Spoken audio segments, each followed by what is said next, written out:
ॐ स्थापकाय च धर्मस्य सर्वधर्मस्वरूपिणे अवतारवरिष्ठाय कृष्णाय ते नमः।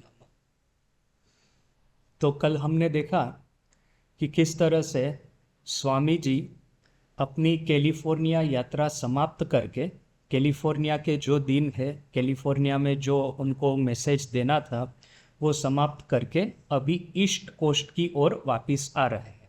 अभी ईस्ट कोस्ट का अर्थ यानी कि न्यूयॉर्क, शिकागो वगैरह। अभी न्यूयॉर्क में एक बात थी कि अभेदानंद जी महाराज को स्वामी जी न्यूयॉर्क में रख करके गए थे कि न्यूयॉर्क वेदांता सोसाइटी है तो उसका तुम जिम्मा लो, इसकी तुम रिस्पॉन्सिबिलिटी लो, ऐसा करके स्वामी जी अभेदानंद जी महाराज को रख करके गए थे। अभेदानंद जी महाराज अर्थात कि काली महाराज स्वामी विवेकानंद के गुरु भाई श्री रामकृष्ण देव के सन्यासी शिष्य। तो अभी किंतु क्या है कि देखिए कि जिस तरह से ये बहुत बार हमने देखा है कि कोई एक पार्टिकुलर सेंटर किसी एक स्वामी के द्वारा जब संचालित होता है तो जो उस सेंटर में आने वाले डिवोटी है, वॉलंटियर है, वो सब उस स्वामी की किस तरह की बात करने की स्टाइल है, उनका जो विचार सरणी किस तरह के है, उनके आइडियाज़ किस तरह के हैं, उसके साथ में एक तरह का ट्यूनिंग हो जाता है। फिर वो स्वामी चले जाते हैं, फिर नए स्वामी आते हैं, तो फिर उनके साथ में थोड़ा सा ट्यूनिंग में प्रॉब्लम होता है, ऐसा कभी कभी देखने में आता है। तो यहाँ पे भी आप देखिए कि स्वामी जी का जो लाइफ था, स्वामी जी के जो आइडियाज़ थे, स्वामी जी का जो पर्सनालिटी था, वो उसकी कंपेयर में तो अभी कोई भी नहीं आने वाला है। इवन काली महाराज भले ही चाहे इतने ज्ञानी हो, इतने आध्यात्मिक साधना में इतने आगे बढ़े हुए हो, सिद्ध हो, ठाकुर के भले ही चाहे वो सन्यासी शिष्य भी हो, किंतु स्वामी जी के तो स्वामी जी की लेवल की तो बात ही अलग है।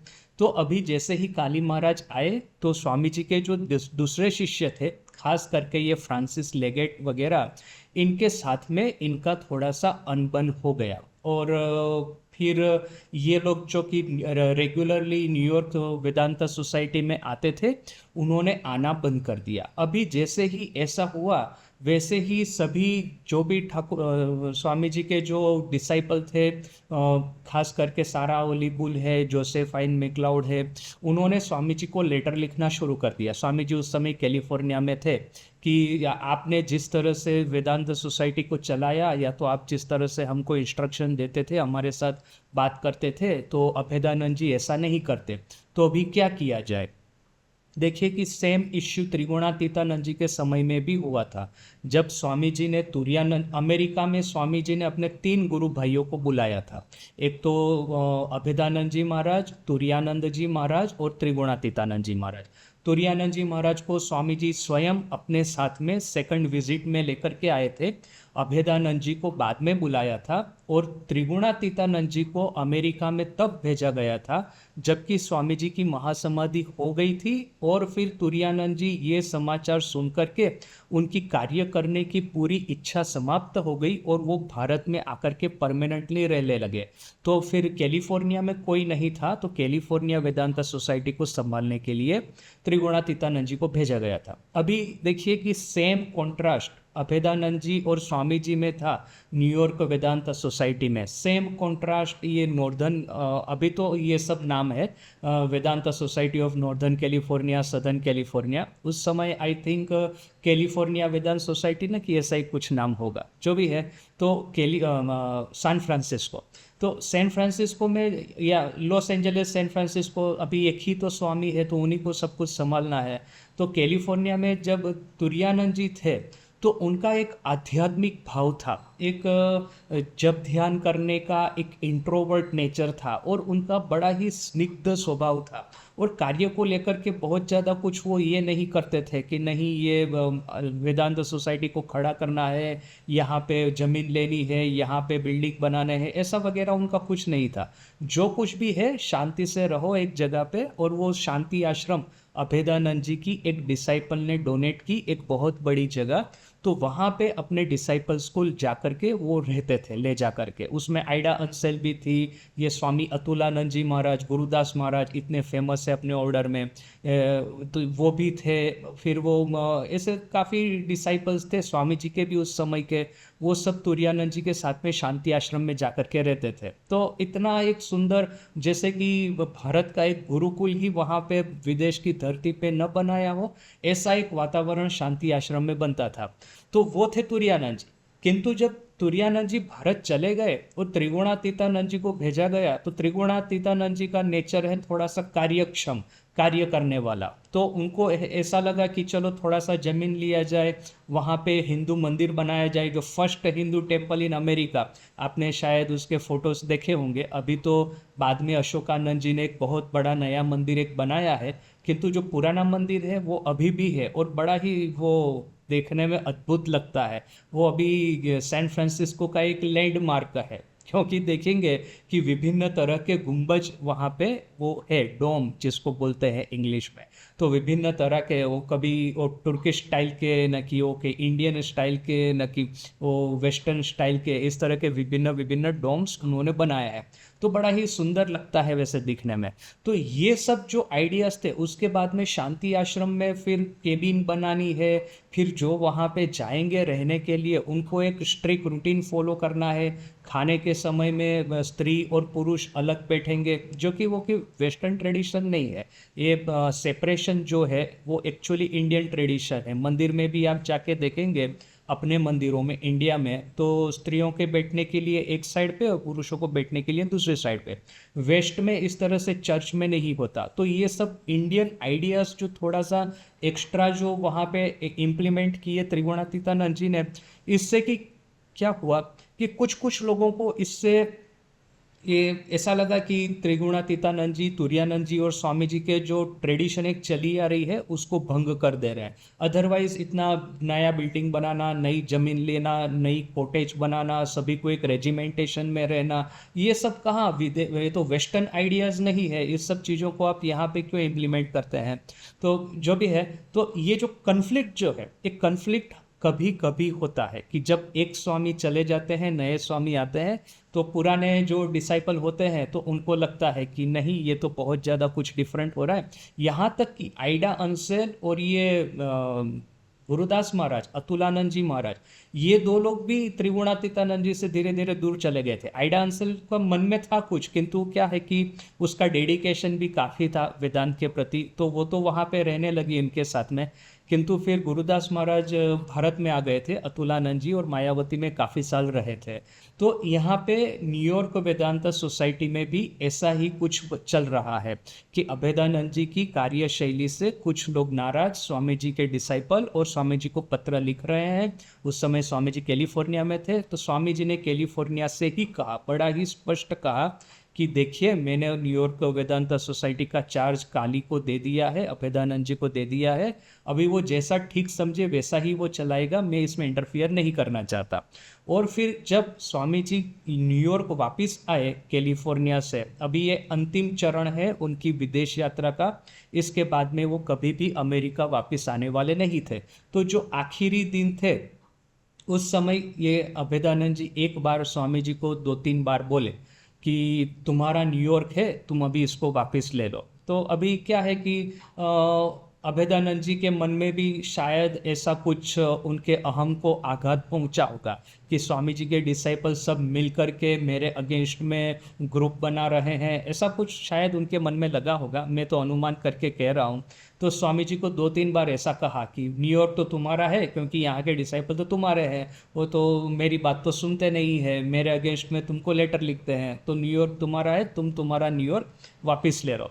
तो 2-3 बार अभेदानंद जी ने जब ऐसा कहा, तो स्वामी जी थोड़े से नाराजगी के सुर में बोले कि न्यूयॉर्क तुमको दे दिया तो फिर दे ही दिया, अभी वापस लेने की कोई बात नहीं, मेरे लिए पूरा विश्व पड़ा है। यानी कि लंदन से लेकर के, कैलिफोर्निया से लेकर के, ये जापान, चीन, भारत, सब जगह पे जाकर के स्वामी जी तो प्रचार करते हैं। उसमें एक शहर मेरा, दूसरा शहर तुम्हारा, ये सब डिवीजन किस चीज़ का? तो यदि ठीक ठीक ठाकुर के संतान है तो सब हमारा है, एट द सेम टाइम हमारा कुछ भी नहीं है। ये दोनों भाव रहने चाहिए।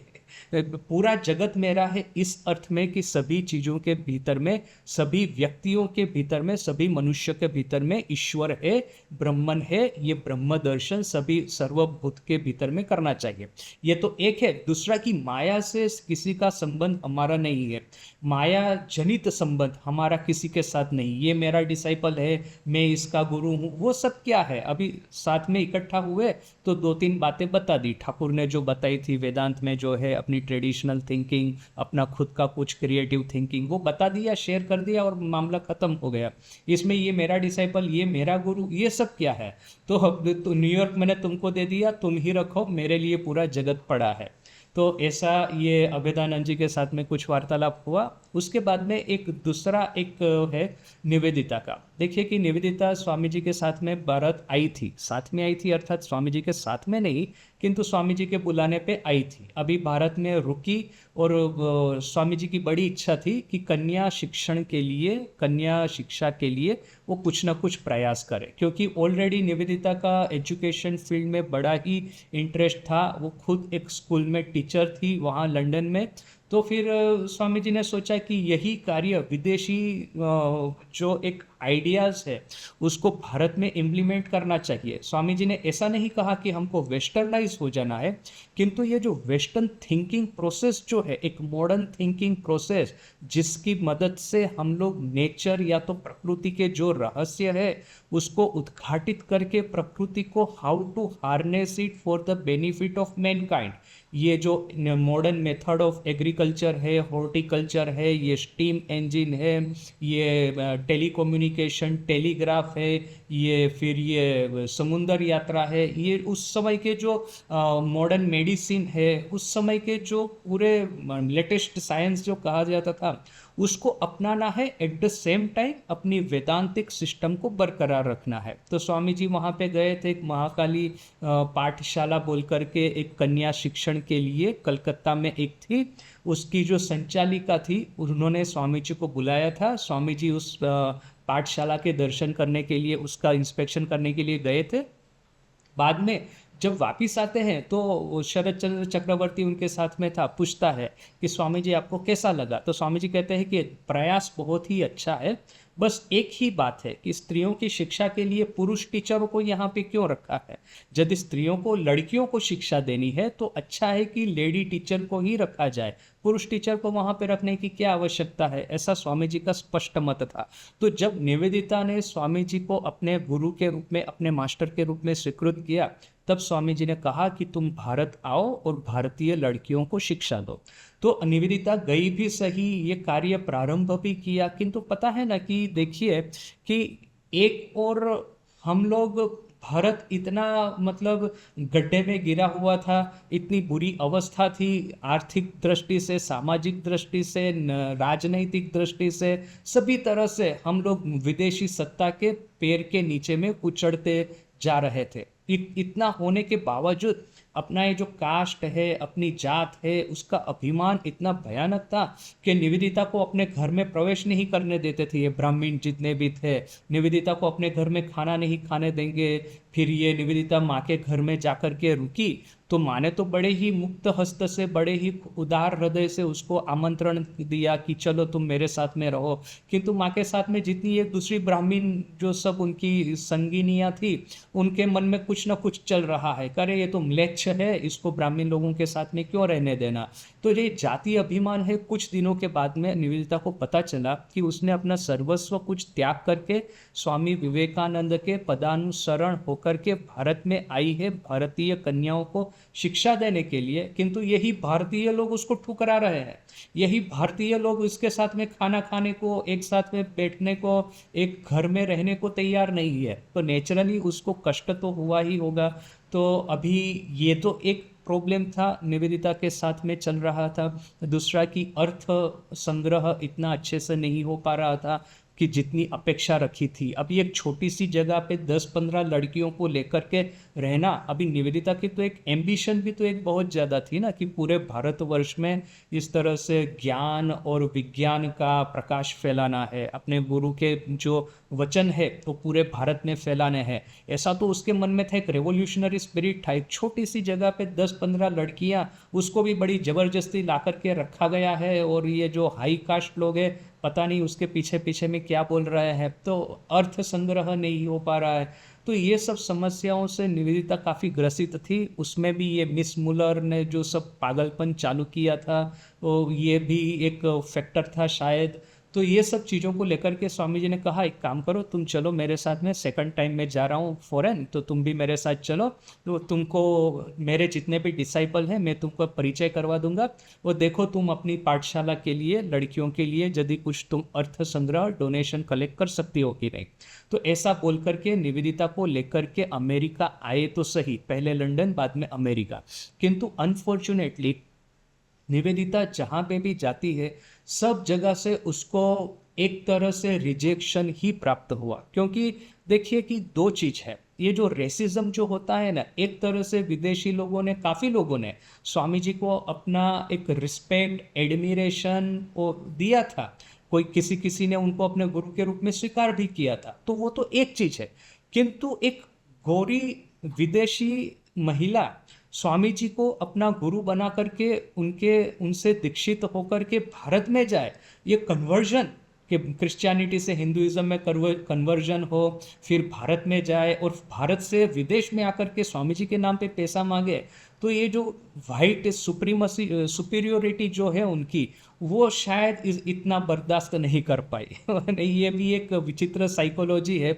स्वामी जी को तो अपना लिया, किंतु स्वामी जी की जो वाइट डिसाइपल है उसको अपनाना मुश्किल हो जा रहा है। क्योंकि इससे ऐसा लगता है कि वाइट, वैसे मन में तो है कि ये जो काले जितने भी हिंदू है वो सब इंफीरियर क्वालिटी के हैं, उसमें सिर्फ एक विवेकानंद ही एक है जो कि हम अपना इक्वल थोड़ा बहुत समझ सकते हैं। किंतु अभी ये काले लोगों की ये जो रेस है उसमें कन्वर्ट होकर के वहाँ पे जाकर के रहना, this was a step too much. ये जो ईटी स्टडी को स्वामी जी के साथ में प्रॉब्लम्स थे, उसमें से ये पॉइंट उसने भी, ये भी एक था। निवेदिता को, वो निवेदिता बड़ा ही उत्साहपूर्वक जैसे ही लंदन आई, वो अमेरिका गई, स्वामी जी के जितने भी डिसाइपल हैं उनको लेटर लिख रही है, उनके मुलाकात कर रही है, उनके पास में सहाय की अपेक्षा कर रही है। तो उसको सबसे पहला जो शौक लगा ईटी स्टडी का, स्टडी ने मुंह पे बोल दिया कि देखो कि आई एडमायर विवेकानंद, किंतु तुम जिस तरह से उनको अपने गुरु की दृष्टि से देखती हो, उनको इतना सर पे बिठा करके रखती हो, इतना हाई रिगार्ड सम्मान देती हो, तो इतना तो मैं नहीं दे पाऊंगा।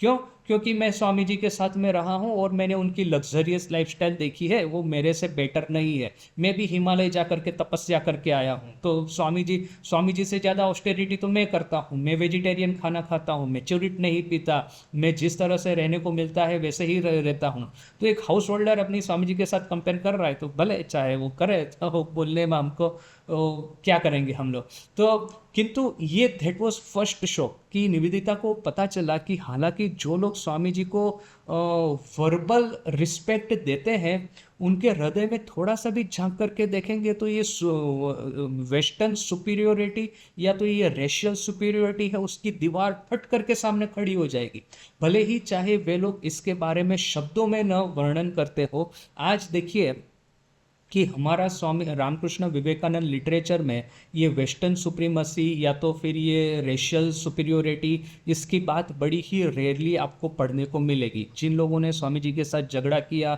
जो लोग स्वामी जी को तिरस्कृत करते थे पहले से ही, हमने कहीं पे भी ऐसा नहीं लिखा, स्वामी जी ने भी ऐसा नहीं कहा, रेयरली कहा होगा कि उन लोगों के भीतर में एक रेशियल सुपीरियोरिटी है। किंतु आज मैंने विद द हेल्प ऑफ हिंडसाइट, जिसको हम कहते हैं ना, पीछे दृष्टि डालने से बहुत इतना सारा जो 100 साल से भी ज़्यादा का जो हिस्ट्री बीत गया, और बाद में ये अमेरिका में देखिए कि ये जो वाइट सुप्रीमसी है, वे लोग किस तरह से जो इमिग्रेंट्स है उनको चाहते हैं कि इमिग्रेंट सब चले जाए और सिर्फ वाइट लोगों के ही कंट्रोल में ये लंदन, यूरोप, अमेरिका रहे। तो ये सब पढ़ कर के हमको लगता है कि आज स्वामी जी के 150 साल के बाद में भी यदि ये परिस्थिति है तो पता नहीं स्वामी जी के समय ये रेशियल सुपीरियोरिटी कितनी पावरफुल हो, उसमें भी भारत तो गुलाम देश। तो ये सब था। ये स्वामी जी खुद तो दो चीज है कि उनकी ये जो स्पिरिचुअल अवेयरनेस इतनी पावरफुल थी कि ये छोटी मोटी चीज़ों को वो बिल्कुल ही इग्नोर कर देते थे, उसको बिल्कुल ही उसके बारे में केयर नहीं करते थे। किंतु निवेदिता जो थी उसकी सेंसिटिविटी ये सब इश्यूज के प्रति काफ़ी थी, क्योंकि एक तो वो स्वामी जी के प्रति काफ़ी डेडिकेटेड थी, और एक तरह से निवेदिता का अपमान करना या तो फिर निवेदिता को तिरस्कृत करना, वो तो स्वामी जी को ही तिरस्कृत करना हो गया, क्योंकि वो तो स्वामी जी की डिसाइपल है। एक चीज़ दूसरी की, शी वॉज एन आयरिश, तो ब्रिटेन ने आयरलैंड पे हमला करके काफ़ी कुछ जैसे भारत में किया था उतना सारा तो नहीं, किंतु काफ़ी एक्सप्लॉइटेशन किया था। तो ये सब चीज़ों से निवेदिता का एक रेबेलियस नेचर तो था ही, फर्स्ट टुवर्ड्स ब्रिटिश एम्पायर, और फिर धीरे धीरे करके ये पूरा जो वेस्टर्न लाइफस्टाइल माइंडसेट है कि we are superior to all other races and this gives us a sort of an authority to exploit them, the sort of divine command to exploit them।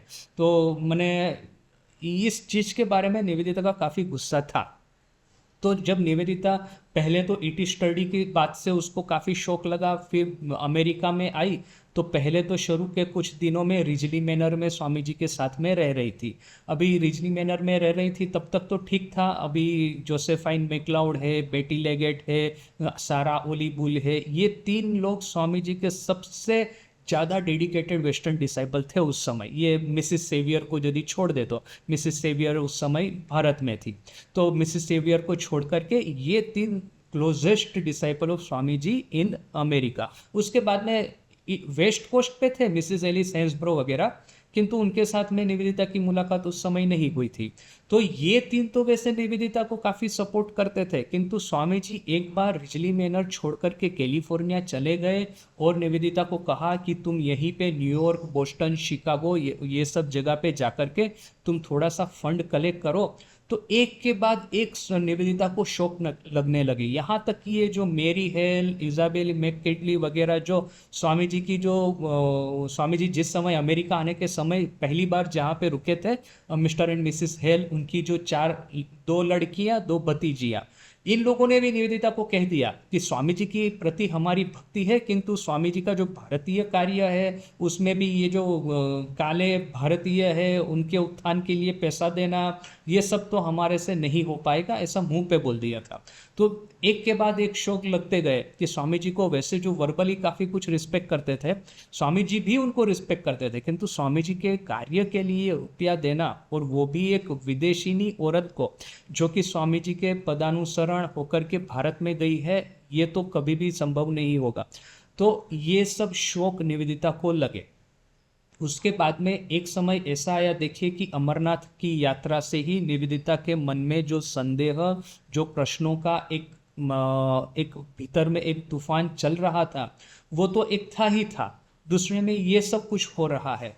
तो अभी स्वामी जी जब कैलिफोर्निया से New York वापस आए तो निवेदिता के मन में था कि क्या मैं स्वामी जी के प्रति मेरी जो भक्ति और श्रद्धा थी, जो फर्स्ट टाइम सिसैमी क्लब जहाँ पे लंदन में उनकी बात सुन करके उनके प्रति इमीडिएटली एक श्रद्धा का उदय हुआ था, वो अभी श्रद्धा बरकरार रहेगी कि नहीं। स्वामी जी को क्या मैं धीरे से अपने मन से भी उनके प्रति एक तरह से ये हो जाएगा, मन भेद हो जाएगा कि नहीं, किसको पता।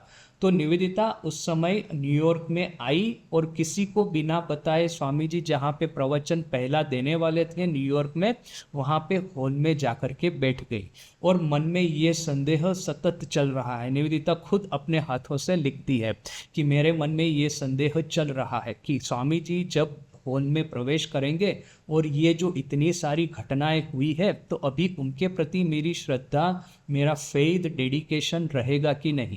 किंतु देखिए कि जिस क्षण वो खुद मेंशन करती है इस बात को, खुद उसका विवरण देती है, जैसे ही स्वामी जी ने हॉल में प्रवेश किया तो उनकी ये जो एक आध्यात्मिक प्रवाह है उससे ये पूरा हॉल जैसे कि प्रकाशमय हो गया, और निवेदिता के मन में भी, हृदय में भी जितनी भी आशंकाएं थी, प्रश्न थे, संदेह थे, जैसे कि एक सूरज प्रकट होता है और अंधेरा कैसे क्षण भर में गायब हो जाता है, ठाकुर की वो कहानी है कि एक कमरे के भीतर में शायद 1000 साल से अंधेरा हो, किंतु जब आप उसमें प्रकाश जब डालेंगे तो क्या वो धीरे धीरे करके वो अंधेरा जाएगा कि एक क्षण भर में अंधेरा गायब हो जाएगा। तो वैसे ही जैसे ही स्वामी जी उस कमरे में प्रवेश किए, वैसे ही क्षण भर में सब संदेह मिट गए। स्वामी जी की बात, स्वामी जी का प्रवचन बड़ा ही ध्यान से सुना, बड़ा ही फोकस अटेंशन से। बाद में स्वामी जी के साथ में बात भी की। और फिर जब स्वामी जी न्यूयॉर्क छोड़ करके यूरोप गए तो स्वामी जी के साथ में वो यूरोप भी गई। किंतु उस समय संदेह, देखिए कि चीज़ ऐसी है, प्रश्न वगैरह चीज़ ऐसी है। और खास करके निवेदिता तो इतना पावरफुल उसका नेचर था ना कि कभी कभी क्या होता है, जिसका खुद का पर्सनालिटी वीक होता है वो अभी जैसे स्वामी जी को ही देखिए ना, जब निवेदिता स्वामी जी को बार बार प्रश्न कर रही है वो कश्मीर की यात्रा के दौरान, तो स्वामी जी के ही कोई वेस्टर्न डिसाइपल उससे परेशान होकर के स्वामी जी को कहते हैं कि ये निवेदिता आपको इतना प्रश्न कर रही है तो आप परेशान नहीं हो जा रहे हैं क्या? तो स्वामी जी ने कहा कि नहीं, I myself fought my guru every step of the way. That is why I am able to listen to her with patience and reply to her answers. मैंने खुद ने अपने गुरु का प्रति पदक्षेप, प्रत्येक चरण पे मैंने उनका विरोध किया है, उनको प्रश्न किया है, और जितना पेशेंटली उन्होंने मुझे सुना, मुझे उत्तर दिया, इसी की वजह से मैं निवेदिता को शांति से सुनता हूँ और प्रश्नों का उत्तर देता हूँ। तो ये स्वामी जी खुद ऐसे तो कम नहीं थे, जिनकी स्ट्रॉन्ग पर्सनालिटी होती है वे लोग इजीली किसी के वश में नहीं आते। तो स्वामी जी ने जिस तरह से ठाकुर के साथ में आखिरी घड़ी तक उनके मन में एक प्रश्न था, ठाकुर कैंसर की वजह से मृत्युशैया पे लेटे हुए थे, महासमाधि के कुछ ही दिन बाकी थे, उस समय स्वामी जी के मन में ये प्रश्न हुआ कि ये परिस्थिति में ठाकुर का शरीर पूरा कंकाल सार हो गया है, हड्डियां दिख रही है, वो शौच जाने के लिए बिस्तर से उठ भी नहीं सकते। वो लाटू महाराज उनको वहीं पे बिस्तर पे ही शौच करवा करके उनको क्लीन करते हैं। इस परिस्थिति में खाना खाते हैं तो गले में जो कैंसर का जो घाव हुआ है वहाँ से खाना निकल जा रहा है। तो इस परिस्थिति में यदि वो कहे कि मैं अवतार हूँ तो मैं मानूँ, तो उसी क्षण ठाकुर ने उनके मन की बात समझ करके क्या कहा, जय राम जय कृष्ण श्री राम कृष्ण किंतु तोर वेदांतेर दिख दिए नोय। जो राम थे, जो कृष्ण थे, वही राम कृष्ण है, किंतु तुम्हारी वेदांत की दृष्टि से नहीं। ये आखिरी स्टेटमेंट क्यों ठाकुर ने दिया? क्योंकि वेदांत की दृष्टि से हम सबके भीतर में वही ब्रह्मन है, वही राम है, वही कृष्ण है। तो वेदांत की दृष्टि से नहीं, एक अवतारवाद की दृष्टि से ठाकुर अवतार है। तो स्वामी जी भी आखिरी घड़ी तक ठाकुर को प्रश्न किए थे, क्योंकि स्वामी जी का पर्सनालिटी इतना स्ट्रॉन्ग था कि किसी के सहज में वश होने वाले नहीं थे। तो निवेदिता भी ऐसा ही था। निवेदिता जब यूरोप गई तो उसके मन में ये संदेह, प्रश्न चलते ही रहे। उस समय मिसिस ओली बुल वो भी वहाँ पे जाकर के, अभी स्वामी जी गए हैं पेरिस इन लोगों के साथ में, mister and Mrs Francis Leggett के साथ में स्वामी जी गए पेरिस पहले तो, और फिर पेरिस में जितने भी धनी व्यक्ति है, ये आर्टिस्ट है, ये साइंटिस्ट है, ये फिलोसोफर है, ये थिंकर्स है, ये एजुकेशनिस्ट है, इन जो कि ऑथर्स है, यहाँ तक कि चर्चमैन जो है, उन सबके साथ में वो स्वामी जी एकदम हाईली इंटेलेक्चुअल डिस्कशन कर रहे हैं। दूसरी ओर मिसिस ओली बुल उस समय ये जो फ्रांस का जो समुंदर का किनारा है वहाँ पे ब्रिटेनी बोल कर के एक जगह है, वहाँ पे वो रह रही है। और उसने निवेदिता को बुलाया कि तू एक काम कर, स्वामी जी के साथ में रह करके स्वामी जी को प्रति संदेह, प्रश्न वगैरह करने की बजाय तुम यहाँ पे आकर के मेरे साथ में रहो, शांत समुंदर का किनारा है, कुछ शांति से रहेंगे, हम लोग दोनों रहेंगे, तो हो सकता है कि तुम्हारे मन में कुछ अच्छा एक लगे। तो ये बात सुन करके निवेदिता वहाँ पे चली गई ब्रिटेनी। उसके बाद में मिसिस ओलीबुल स्वामी जी को बार बार लेटर लिखती है कि आप भी यहाँ पे आइए, पेरिस में इतने सारे लोग हैं, इतनी बातें चर्चा विचारणा चलती रहती है, इतना घूमना फिरना होता है, तो आपसे निवेदिता के साथ में शांति से बैठ करके बात करने का समय नहीं मिल रहा था। तो आप भी यहाँ पे आ जाइए, यहाँ की समुंदर के किनारे की शांति में निवेदिता के साथ में वार्तालाप कीजिए। यदि उसके मन के कुछ प्रश्न है तो प्रश्नों का उत्तर दीजिए। तो स्वामी जी भी इस बात से सहमत होकर के ब्रिटेनी गए। ब्रिटेनी में मिसिस ओलीबुल ने कुछ कॉटेजेस रेंट पे ली हुई थी। एक कॉटेज में निवेदिता रहती है, एक में स्वामी जी, एक में ओलीबुल, मिसिस ओलीबुल। और स्वामी जी निवेदिता की कॉटेज में जाकर के कुछ दिनों तक उस वार्तालाप करते हैं, प्रश्नों का उत्तर देते हैं।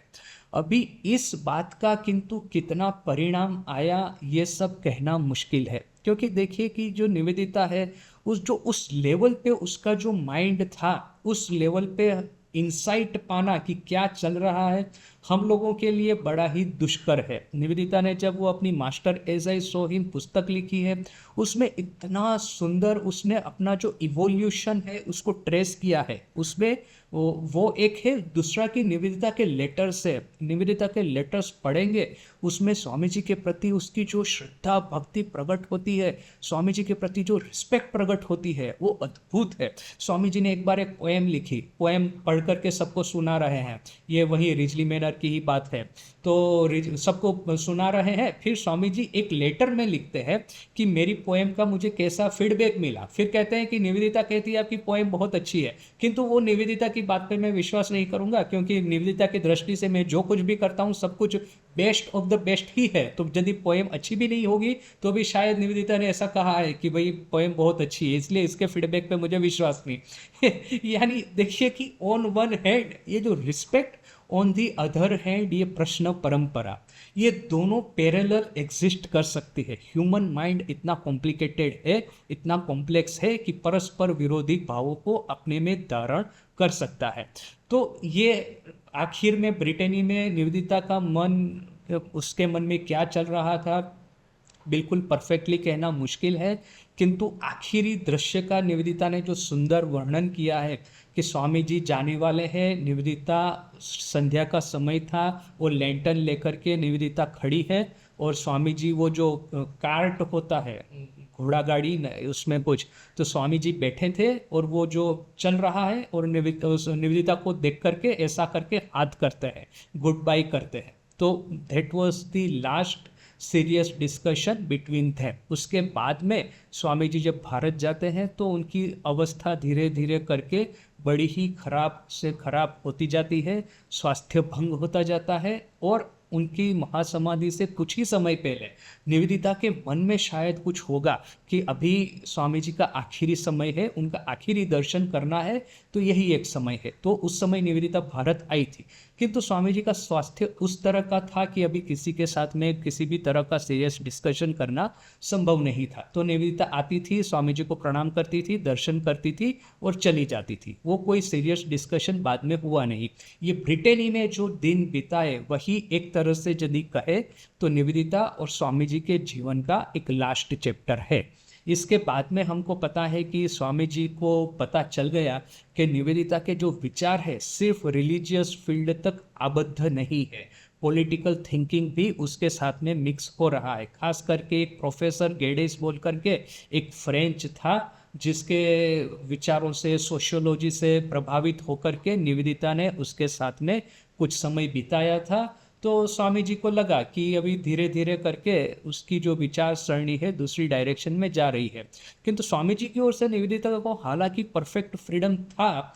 On the other hand Swami ji के माइंड में ये आइडिया भी बड़ा क्लियर था कि Ramakrishna mission is dedicated only to religion and only to the service of god, not to any other activity, specially not politics. Politics में तो कभी भी एक कदम भी नहीं रखना है, उस साइड में कभी भी वो मुड़ करके भी नहीं देखना है पॉलिटिक्स की ओर।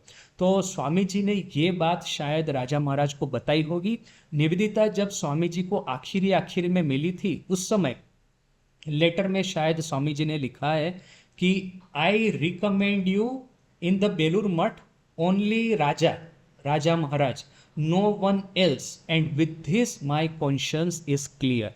बेलूर मठ में तुमको यदि किसी से सलाह मशवरा करना है किसी से परामर्श करना है तो मैं तुमको रिकमेंड करता हूँ राजा को, इसके अलावा और किसी को भी नहीं। और ये कह करके मेरी जो अंतरात्मा है अभी शांत है, क्योंकि और किसी के चक्कर में पड़ करके और किसी से सलाह लेकर के और कुछ यदि उसके मन में हो जाए, बेटर है कि यदि सलाह लेनी है तो सिर्फ राजा महाराज से लो। राजा महाराज जो डिसीजन लेंगे that will be the command of Shri Ramakrishna himself. और यही राजा महाराज ने डिसीजन लिया था कि निवेदिता को रामकृष्ण संघ से बाहर निकाल दिया जाए, क्योंकि उसकी एक्टिविटीज पॉलिटिकल हो रही थी। तो वो पूरा जो चैप्टर था निवेदिता का आखिरी समय मठ में, उस समय के सभी डिसीजन राजा महाराज के थे। किंतु ये देखिए कि स्वामी जी ने बड़ा ही स्पष्ट रूप से निवेदिता को कहा है, यदि किसी के भी साथ में सलाह मशवरा करना है, सलाह लेनी है, तो सिर्फ राजा की लो और किसी की नहीं।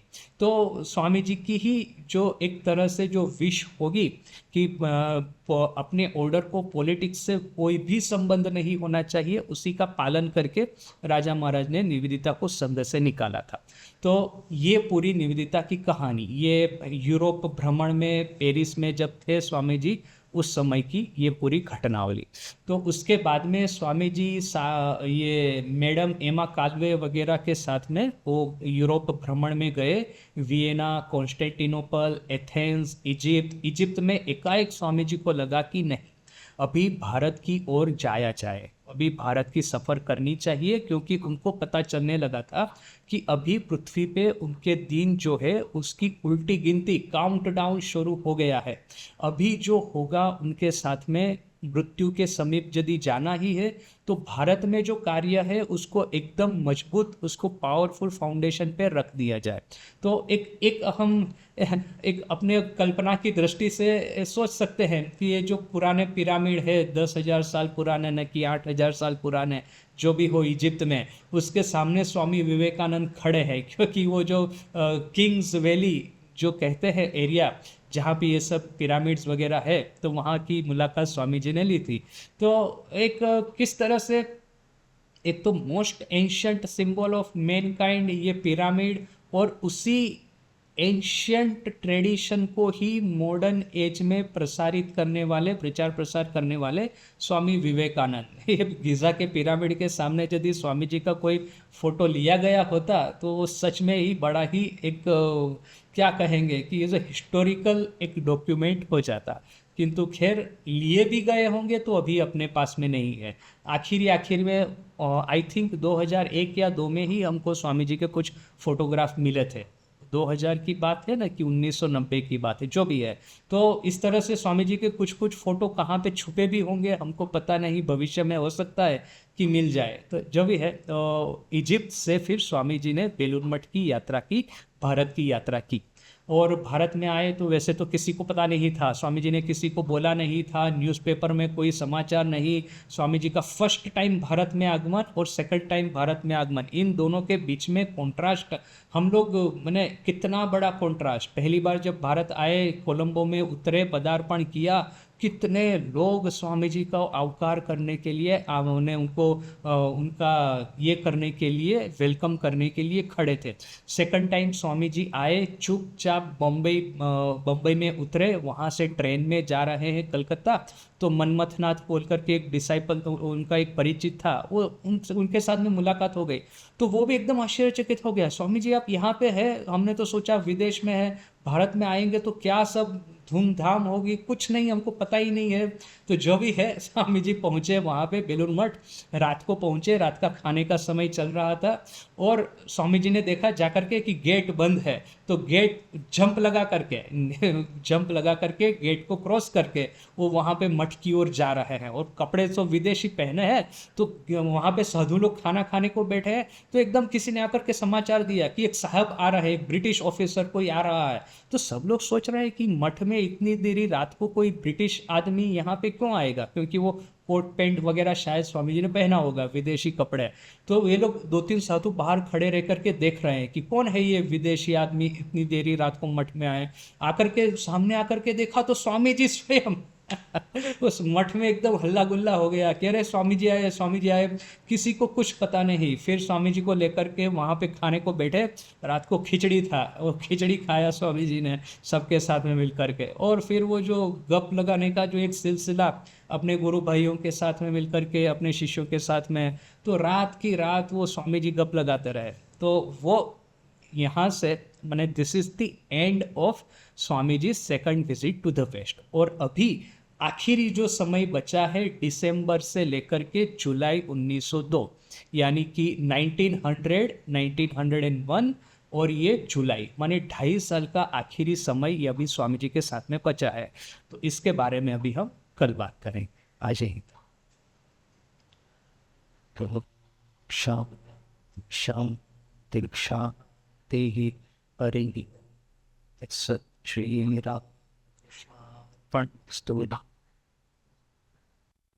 अभी देखिए कि सबसे ज़्यादा सैड स्टोरी कौन सी है पता है? निवेदिता के लेटर्स जो मैंने पढ़े, वो मुझे इतना अच्छा लगे लेटर्स।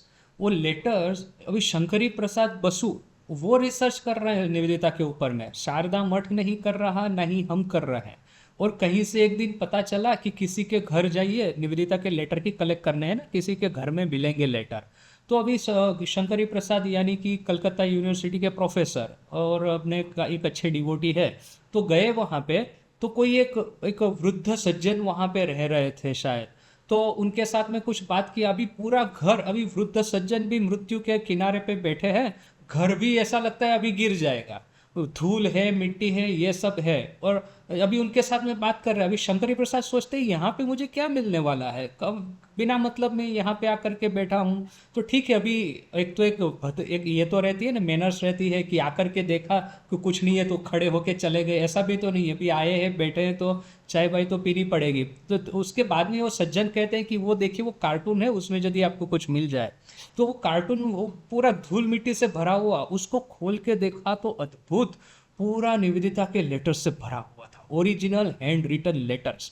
और ये कहाँ से आए? वो कहते हैं कि शायद जोसेफाइन मैक्लाउड ने इसको कलेक्ट किया होगा, और उसके बाद में हो सकता है शायद कि निवेदिता स्कूल में इसको रखा होगा।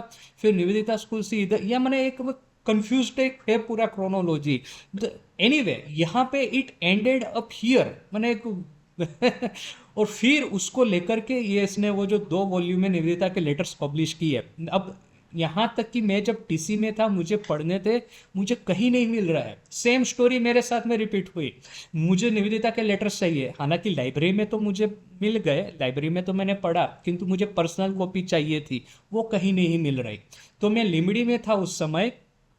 पहली बार मैं राजकोट गया, तो राजकोट के बुक स्टॉल में मेरा बैचमेट था वहाँ पे, संजय महाराज। तो संजय को मैंने बात बात में कहा कि मैं निवेदिता के लेटर्स खोज रहा हूँ, मुझे कहीं पे नहीं मिले, लाइब्रेरी के अलावा कहीं नहीं मिलते हैं, मुझे अपना पर्सनल कॉपी चाहिए नोट्स वगैरह रखने के लिए। तो वो मुझे बोलता है अच्छा निवेदिता का लेटर चाहिए, ठहरो ठहरो मैं देखता हूँ। वो भीतर में गया जहाँ पे वो जो सब रिजेक्टेड किताबें रखी हुई है पूरा ढक बना करके धूल मिट्टी के भीतर में, उसमें से निवेदिता के 2 लेटर्स की एक कॉपी मिली। वो बोला कि ये आखिरी कॉपी है, ले जाओ। तो यहाँ से, और उसमें भी वो जो उधई जो होती है ना, वो होल बना देती है पेपर के भीतर में, ऐसा सब था। वो कॉपी मेरे पास अभी भी है, मैं अभी भी, क्योंकि अभी नोट्स मेरी है तो अभी उसको निकालना मुश्किल है। बाद में अद्वैत आश्रम ने रिसेंटली पब्लिश की है, किंतु अभी तक ऐसा था कि यही एक कॉपी अवेलेबल थी। यू आर राइट इन अ वे कि अने रामकृष्ण मिशन तो ठीक है, शारदा मठ ने भी ऐसा कुछ ज़्यादा कुछ नहीं किया। You are right, she is sort of an orphan in India. और ये देखिए कि हम लोग शरद चंद्र चक्रवर्ती को, 2 डिसाइपल को मैं हमेशा कॉन्ट्रास्ट करता हूँ, एक है शरद चंद्र और दूसरी है निवेदिता। तो ये जो स्वामी शिष्य संवाद का अपने संघ में जो स्थान है, उससे मैंने उसका 1/10 भी ये master as a saw him का नहीं है। बड़े रेयरली किसी ने उस किताब को पढ़ा होगा, और पढ़ा होगा तो उसके बारे में कुछ चिंतन किया होगा। सो दिस इज अगेन कि स्वामी जी का एक पूरा जो एस्पेक्ट है वो हम मिस कर रहे हैं। ये एक एस्पेक्ट, ट्रेडिशनल एस्पेक्ट हम समझ रहे हैं, किंतु एक रेडिकल एस्पेक्ट भी था स्वामी जी का, which is very difficult for us to understand. माने ये भी समय आना बाकी है, स्वामी जी का वो एस्पेक्ट, उसको समझने का भी समय आना अभी बाकी है। किंतु क्या है ना, देखिए ये सब लिप सर्विस, जैसे निवेदिता ने खुद ने ये डिस्कवर किया कि स्वामी जी के कई सारे लोग हैं जो कि स्वामी जी को लिप सर्विस तो देते हैं, किंतु उनके कहे अनुसार कुछ करने की बात आती है तो सब कोल्ड फिट हो जाता है सबके, माने वो सब लोग पीछे पड़ जाते हैं। तो ऐसा अपने ऑर्डर के बारे में मैं ऐसा तो नहीं कहूँगा, किंतु फिर भी जो निवेदिता को पढ़ करके आइडिया समझने वाली बात है, that is something completely different. भले उसको हम ऑनर करें, उसकी स्मृति को, उसके स्टेच्यू वगैरह कलकत्ता में जाए कितने सारे हैं, हमने तो स्कूल की किताबों में भी निवेदिता का नाम पढ़ा है, तो ऐसा नहीं है कि उसको कम्प्लीटली हम लोग इग्नोर कर दे रहे हैं। किंतु main thing is the matter of ideas. Swami ji का निवेदिता के साथ में जो वार्तालाप था, जो कोरस्पोंडेंस था, वो एक बिल्कुल एक डिफरेंट एस्पेक्ट स्वामी जी का हमारे सामने लाता है, जो कि हम शायद अभी इतना नहीं समझ पाए। मैंने दोनों दृष्टि से स्वामी जी का वो एस्पेक्ट और निवेदिता के खुद के ideas, this is what we are ignoring, ऐसा मुझे लग रहा है। देखिए कि आप ऐसा तो हम लोग नहीं कहेंगे कि उसको निकाल दिया गया है। दूसरा कि निवेदिता ने खुद ने छोड़ा नहीं है। Nivedita till the last day she would always sign Nivedita of Ramakrishna Vivekananda. उसने फॉर्मली कभी रिजाइन किया नहीं है। She went on. देखिए उन्होंने फॉर्मल रेजिग्नेशन तो दिया नहीं है। She went on working on her own. Swami ji की महासमाधि के बाद में उसने अपने हिसाब से कार्य करना शुरू कर दिया। फिर हम ही लोगों ने है कि न्यूज़पेपर में ये एड दिया था कि निवेदिता के साथ में हमारा ऑर्गेनाइजेशनल कोई संपर्क नहीं।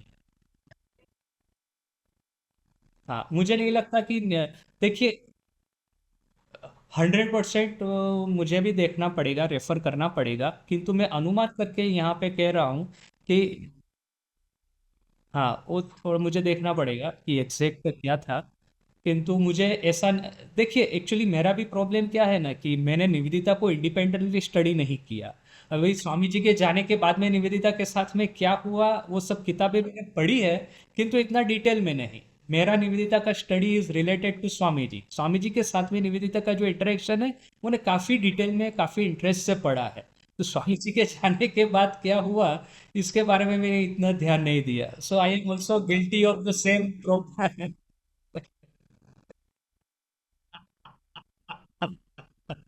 और ठाकुर की कहानी है ना कि एक हिंदू को किसी ने, साधक को किसी ने पकड़ करके वो अल्लाह मंत्र दे दिया, तो अल्लाह अल्लाह जब करते करते काली आ जाता है, तो मुल्ला लोग पकड़ के ले गए, तो बोले कि क्या करूं मैं, गले तक काली आ गया है।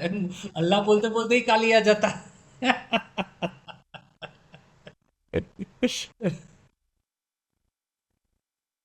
जैसे ठाकुर ने जैसे कहा ना कि सारे गामा पाधा नी पे अब ज्यादा नहीं रह सकते, क्योंकि नी बड़ा ही तीव्र स्वर है, तो आपको फिर सारे गामा के पर में आ ही जाना पड़ेगा। तो वैसे ही ये अद्वैत भूमि पे विचरण की मन संपूर्ण रूप से ये वृत्ति शून्य हो गया है। उस अवस्था में आप समाधि में 21 दिन में ही मृत्यु हो जाएगी, उसके बाद में आपको वापिस आना ही पड़ेगा ये जो इस राज्य में, माया के राज्य में। किंतु जब वापिस आते हैं तो ये अपना मन सोने का हो जाता है। उसके बाद में अहम विद्या का अहम रहता है, बालक का अहम रहता है, संतान का रहता है। उस अहम से फिर माया के वो चक्कर में आप फंसते नहीं। तो ये तीन आप कह सकते हैं कि पहले तो हम साधन करते हैं नेति नेति करके, फिर सिद्धि प्राप्त करते हैं, फिर इति इति करके वापिस आते हैं। ऐसे तीन स्टेज आप कह सकते हैं। मुझे लगता है कि ठाकुर को समझने के लिए कोई नया वाद निकालने की जरूरत नहीं है। वो जो अपना ट्रेडिशनल द्वैत और अद्वैत है उसी से ठाकुर को आप बड़े ही आसानी से समझ सकते हैं। ठाकुर वो बताते हैं कि किस तरह से आप कौन से लेवल पे रह सकते हैं। जिस जहाँ तक मन में माया है या तो मोह है तब तक आप अद्वैत में है। जैसे ही मोह भंग होगा आप जब तक मोह है तब तक द्वैत में है, जैसे ही मोह भंग होगा अद्वैत में पहुंच गए। किंतु अद्वैत की सर्वोच्च भूमि है, वहां पे आप ज्यादा दिन नहीं टिक पाएंगे, तो उसके बाद में वापस आना है। तो ये ठाकुर की थियरी इतनी क्लियर है, इतनी स्पष्ट है।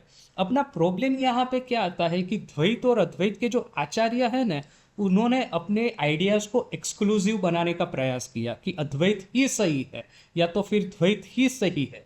ये इसी वजह से अपने मन में ये कन्फ्यूजन होता है, वरना आप इन लोगों की एक्सक्लूसिविटी को छोड़ दीजिए। शंकराचार्य द्वैत की निंदा करते हैं, या तो फिर द्वैत वाले रामानुजाचार्य मध्वाचार्य यदि अद्वैत की निंदा करते होंगे, ये सब चीज़ों को छोड़ करके प्योर उनके आइडियाज़ को समझे और ठाकुर को लीजिए, तो मुझे नहीं लगता कि कहीं पे थोड़ा सा भी कन्फ्लिक्ट है। वही है कि अपना खुद का पथ स्थापित करने के लिए हमने दूसरों के साथ में कन्फ्लिक्ट किया है।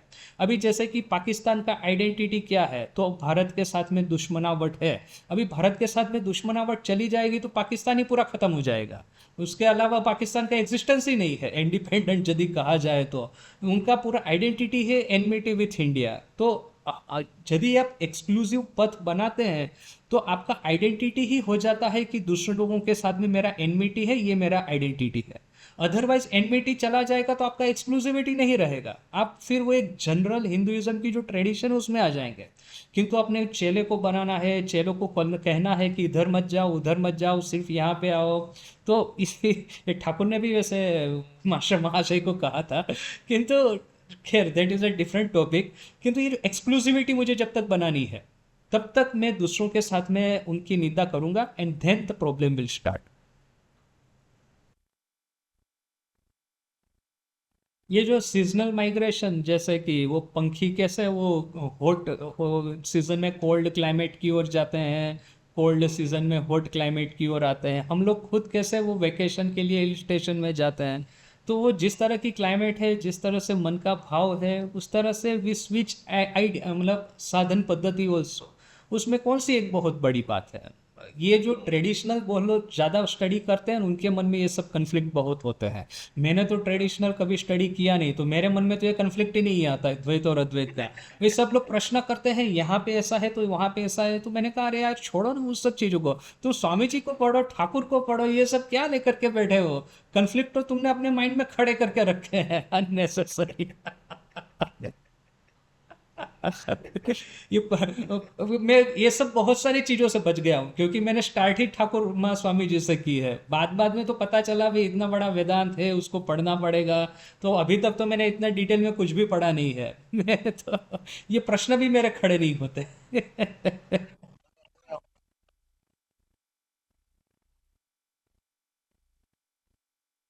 ये जो ठाकुर कहते हैं ना कि संध्या गायत्री में लय होती है, गायत्री फिर ओंकार में लय होता है। फिर ये जो कीर्तन, वो कीर्तन चलता है ना कि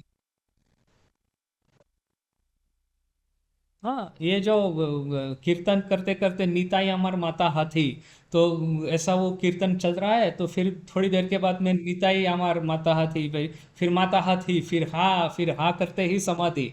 तो ये स्थूल से सूक्ष्म की ये जो यात्रा है, ये तो बड़ी स्पष्ट रूप से अपने शास्त्रों में भी लिखी गई है। ठाकुर माँ स्वामी जी भी इसके बारे में बोलते हैं। प्रॉब्लम कहाँ पे होता है, आप जब ये कहेंगे कि नहीं स्थूल जगत ही सत्य है और भगवान कृष्ण के साथ में हमारा माने भक्ति भगवान का संबंध हो सकता है, भक्त भगवान का, किंतु भगवान कृष्ण में लय नहीं हो पाएंगे। ये वे लोग जब ये बाउंड्री वॉल बनाते हैं, वहीं से तो ट्रेडिशनल प्रॉब्लम चालू होते हैं। फिर वो लोग कहेंगे कि नहीं कृष्ण और मेरे में कोई फर्क नहीं है और फिर मैं कृष्ण में लय हो सकता हूँ, तो फिर वे लोग कहेंगे स्थूल जगत को नहीं अपनाएंगे। तो आप यहाँ पे बीच में बाउंड्री क्यों बनाते हैं कि मैं आप संध्या से गायत्री में जाऊंगा किंतु गायत्री में से ओंकार में नहीं जाऊंगा। दूसरे लोग बोलते हैं मैं ओंकार में ही रहूंगा, फिर उसमें से गायत्री या संध्या में नीचे नहीं आऊंगा। ऐसा आप क्यों बीच में, क्यों आप इस तरह से बैरियर खड़ा करते हैं। That is the problem. Otherwise आप ये स्मूथ रखिए, संध्या टू गायत्री टू ओंकार, ओंकार टू गायत्री टू संध्या, ये तो अप डाउन से चलता रहेगा। ऐसा जब हम स्वीकार कर लेंगे तब सब कन्फ्लिक्ट मिट जाएंगे।